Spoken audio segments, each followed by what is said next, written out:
बात कर लेते हैं शीतकालीन सत्र की, जो पिछले 5 दिन से हंगामे की वजह से बेहद गर्म रहा है। आज उम्मीद है कि सर्वदलीय बैठक में सहमति के बाद संसद की कार्यवाही चल सकती है। शीत सत्र से जुड़ा हुआ पूरा अपडेट दिखाते हैं 9 सेकंड न्यूज में। शीतकालीन सत्र का आज 6वां दिन है। लोकसभा अध्यक्ष ओम बिरला संग सर्वदलीय बैठक के बाद संसद में गतिरोध खत्म। आज से सुचारू रूप से कामकाज की उम्मीद है। शीतकालीन सत्र की रणनीति को लेकर इंडिया गठबंधन के नेताओं की बैठक। कांग्रेस अध्यक्ष मल्लिकार्जुन खड़गे के दफ्तर में मीटिंग होगी। प्रमोद तिवारी ने कहा, बीजेपी सरकार की वजह से सदन का समय बर्बाद हुआ। सीपीआईएम नेता वृंदा करात ने कहा, संसद नहीं चलने से सरकार को फायदा। कई महत्वपूर्ण सवालों का जवाब देने से बच जाती है सरकार। अडानी सहित अहम मुद्दों को उठाएगा विपक्ष। संसदीय कार्यवाही पर खड़गे के आवाज पर कांग्रेस सांसदों की बैठक हुई। मीटिंग के बाद केसी वेणुगोपाल ने कहा, देर से लिया चर्चा कराने का फैसला, लेकिन अच्छा है ये, इस फैसले का स्वागत करते हैं हम। विपक्ष ने आज से सदन की कार्यवाही ठीक से चलने का भरोसा दिया है। टीएमसी सांसद कल्याण बनर्जी ने कहा, स्पीकर मंगलवार को बांग्लादेश के मुद्दे पर और संभल हिंसा पर चर्चा की इजाजत देंगे। समाजवादी पार्टी के नेता धर्मेंद्र यादव ने कहा, सरकार संभल पर चर्चा के लिए तैयार है। आज संभल मामले पर संसद में हो सकती है बहस। सोमवार को भी नहीं चल पाई थी सांसद, वहीं मांग खारिज होने पर विपक्ष ने हंगामा किया था। राज्यसभा में संभल, मणिपुर हिंसा, अडानी सहित कुछ अन्य मुद्दों पर तत्काल चर्चा कराने की मांग कर रहा था विपक्ष। विभिन्न मुद्दों पर विपक्षी सदस्यों के हंगामे के कारण सोमवार को नहीं चल सकी थी लोकसभा। कांग्रेस सांसद उठा रहे थे अडानी का मुद्दा, एसपी सांसद संभल हिंसा पर चर्चा की मांग कर रहे थे।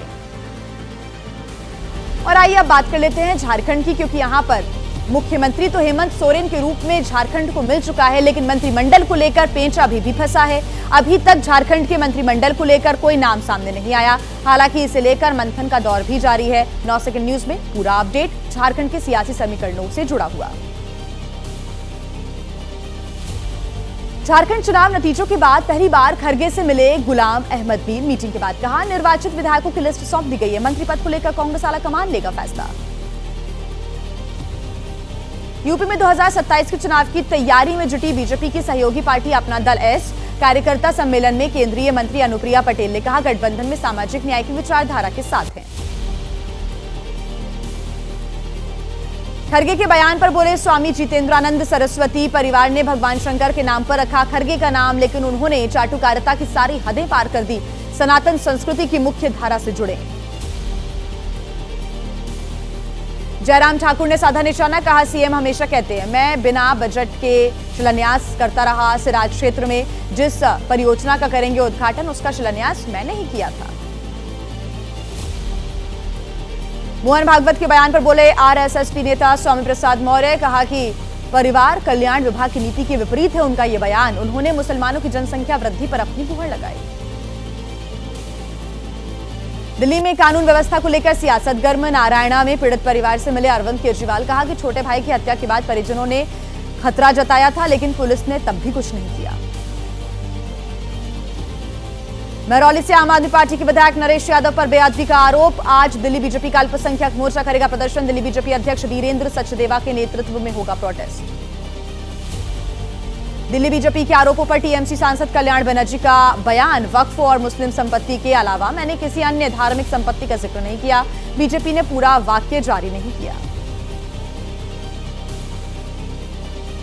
एलजेपीआर ने भी एमवाई समीकरण को साधने का दावा किया। चिराग पासवान ने कहा, मेरे एमवाई समीकरण में महिला और युवा को जोड़ने की है प्राथमिकता। आरजेडी ने चिराग पासवान पर निशाना साधा। पार्टी नेता मृत्युंजय तिवारी ने कहा, यह कैसे समीकरण, युवाओं को नौकरी तेजस्वी ने दी, जनता तोड़ती है, बदलती है परिभाषा।